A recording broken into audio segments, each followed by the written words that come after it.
যারা শাহ মোহাম্মদ আলী বিন সিদ্দিকী তিনি প্রিন্সিপালের সাথে রওনা দিলেন এবং বাকিদের পর পরে এখানে এসে পৌঁছালেন এই খবর আপনাদের।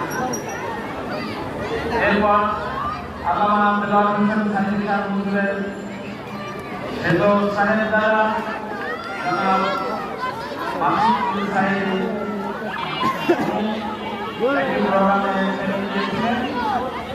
ওনাদের প্রোগ্রাম শেষ আসলে নামাজ পড়েই ওনারা গাড়ি নিয়ে রওনা দিলেন। আশা করছি রাত ৮টার মধ্যেই এসে পৌঁছে যাবেন যদি জাম না লাগে।